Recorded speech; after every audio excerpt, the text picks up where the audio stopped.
Hello everybody, my name is Derek, and I'm the Game Enjoyer, and I'm breaking shit. Most people hate Heavy because he seems so one-dimensional. Use this gun, shoot the other team. But what most people don't realize is that Heavy is meant to be played in conjunction with the Boom! That's what we do. We bring the boom. We bring the boom to you. We bring the boom. We bring the boom to everyone. We bring the boom. Your favorite father and son. The Heavy class is the most destructively capable, and also one of the reasons I still play the game, along with the AKM. The Heavy's destruction is very similar to the Light's in that it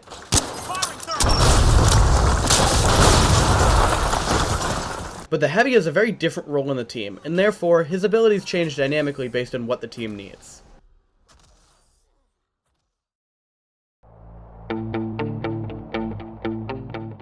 The tools that the Heavy has are wide-ranging and very versatile. First up on the list is every aspiring Heavy player's favorite tool, the Charge and Slam. The Charge and Slam is Heavy's starting specialization, which has two ways of destruction. The first way being hitting your specialization key while on the ground, which will cause you to charge forward, destroying any and all walls in front of you. The first hit will deal 130 damage, and every subsequent hit will do 50.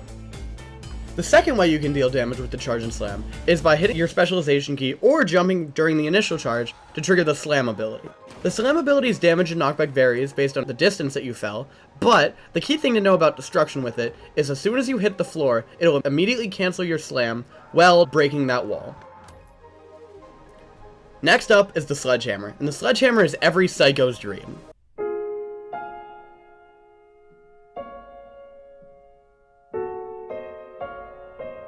The Sledgehammer has an M1 and an M2. The M1 is faster than the M2, but does half its damage and takes 3 hits to break a wall, as opposed to the M2's impressive double damage and 1 hit to break a wall. The optimal combo to kill each class is 1 M2 for light, 1 M2 and 1 M1 for medium, and 2 M2s on a heavy.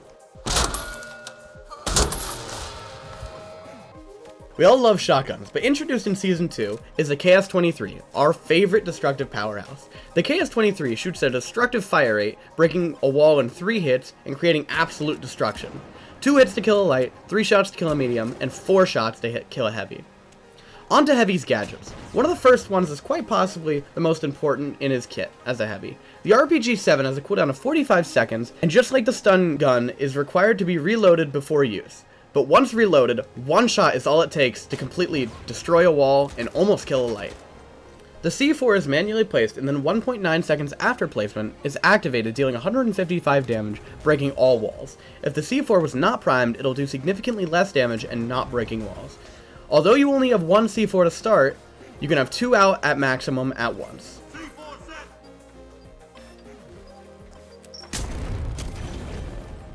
The frag grenade and explosive mines can also technically break walls, however, I won't talk about them since it's pretty inconvenient to do so.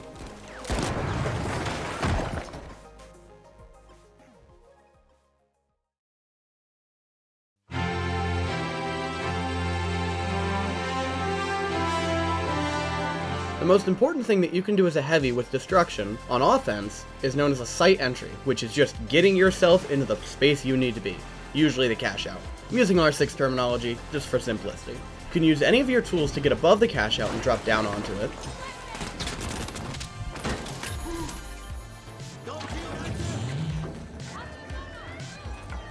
You can bring it down to you from above.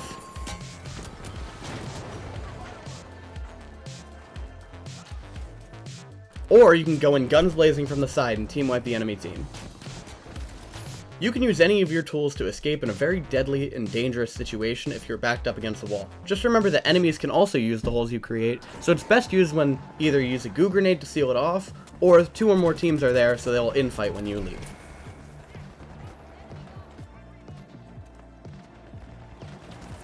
Surprisingly, destruction is more useful on defense than it is on offense.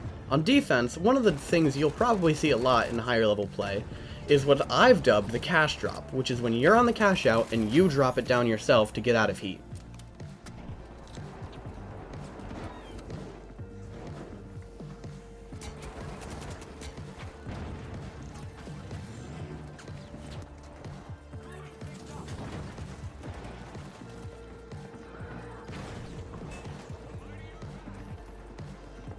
Alternatively, you could also wait under the cash out for somebody to try to steal it and then drop it down. The advantage of this strategy is A, if you have a C4 on cash out, it'll probably kill them or bring them low enough that your team waiting for you can kill them. And B, if there's two teams fighting for the cash out, they're not even going to bother you until one of them is already dead and try to steal.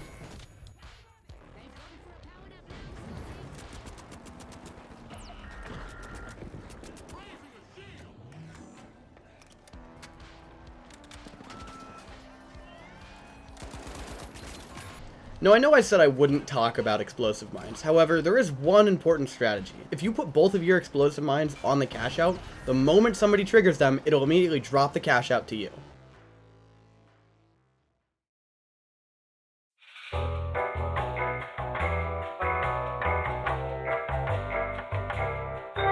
And then real quick, one last thing before we head off for the day is we got the loadouts I use. So for the primary one I use Goo Gun, Lewis Gun, RPG-7, Dome Shield, C4, and in reserve we got the KS-23, Sledgehammer, Explosive Mine, Proximity Sensor.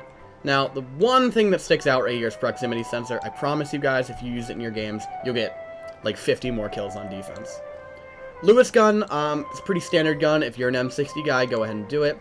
If you're really good with the Sledgehammer or the KS-23, I would actually say probably use those instead, because they offer so much utility that it's unparalleled by the Lewis Gun. I just use the Lewis Gun because it's the only thing I can use nowadays. RPG-7, obviously, really solid damage and wall-breaking potential. Dome Shield, very generic, supportive pick. If you want to swap the set with Goo Grenade, that's also a very valid pick, because then you can cover up any holes you create with your C4. Your C4 is mostly used to open up walls, however it can also be used to drop the cash out if you are playing below it, and also to kill anybody that you so choose. And then Goo Gun is also why I don't have Goo Grenade equipped. It allows me to seal up the holes I create with my C4. On my second heavy build, I have Charge and Slam, Sledgehammer, RPG, Dome Shield, Goo Grenade. My reserve, I have Lewis Gun, KS-23, Proximity Sensor, Explosive Mine. Charge and Slam and Sledgehammer are where most of my wall-breaking potential come from. I have Goo Grenade to seal up any holes, so if I drop the cash out down, want to seal it up so I can get a clean steal, so I have Goo Grenade. Dome Shield, again, it's a pretty solid defensive weapon. Again, if you don't want Dome Shield, you could always do something like this and be just as successful. And then RPG-7, as you know, great damage utility, and obviously can break walls. So there you go. Those are my loadouts I use, and I appreciate you all for watching, and I'll see you in the next one.